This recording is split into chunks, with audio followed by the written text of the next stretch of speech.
I'm with the pioneer of sports memorabilia collecting, the owner of CollectibleXchange, Brendan Steiner. Everyone knows the Steiner name. We know the Steiner brand. Kind of to walk us through it, man. Like, how did it get started? How did you go from start to where we are right now?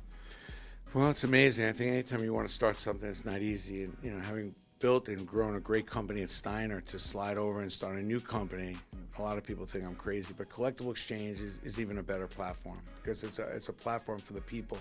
It's a platform for collectors of all sorts, shapes, and sizes. So CollectibleXchange is a marketplace. It's one of the biggest already in the country, with all kinds of sports collectibles. And you fans can put your stuff up, or you can come to us and we'll help you. We'll white glove it. We'll show you what you have. We'll help you get authenticated, go through your cards, go through your collectibles, show you how to sell it or show you how to keep it, and make sure you know what you have and what it's worth. And I think I just wanted to serve more as opposed to just sell more. And I let the selling go on between the customers and fans and teams. So this site gives teams a chance to sell more direct in this particular category directly. So you go on our site, you'll see Islander collectibles, Michigan collectibles, Ohio State collectibles, Indy 500 collectibles.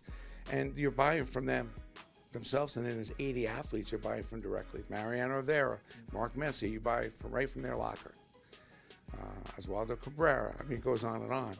And then, you know, you'll see more and more different things pop up as we grow it, where you'll be able to find much more diverse and unusual group of collectibles, and a lot of one-of-a-kind stuff. And then if you have those one-of-a-kind things, you can be comfortable selling it on our site too. You talk about building trust, not only with the athletes, but with the fans. How do you build that trust? You tell them the truth.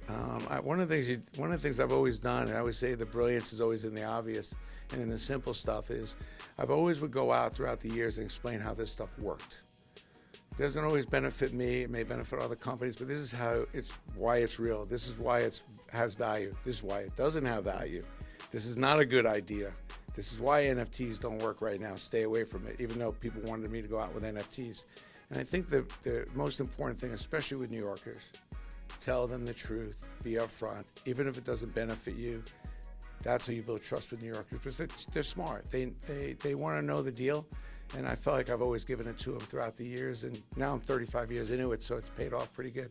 By the way, I always say thank you to especially New York fans. You know, my mom always said to me, don't worry about the fans around the country. You take care of the people in New York, you make it here, you make it anywhere. So it was always my priority, the New York fans, and to cater to them and to do everything I can to get them closer to the game. So that's my favorite moment, is to know how many New York fans I've kind of been able to touch. And when it comes to your legacy in New York sports, how do you want people to know Brendan Steiner?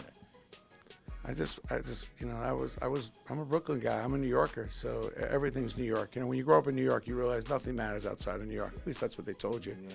You know, so everything matters, what's going on here. Everything else is secondary. You actually believe that. But the truth of the matter is, you know, we're so consumed, we're so devoted, we're so passionate about what's going on in New York and our sports.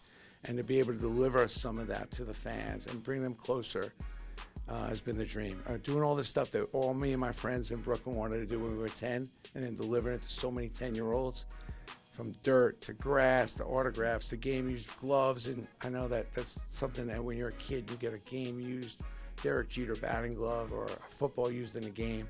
I know what kind of impact that can have on a kid. And there's nothing like increasing the fandom. It's a good little break from life.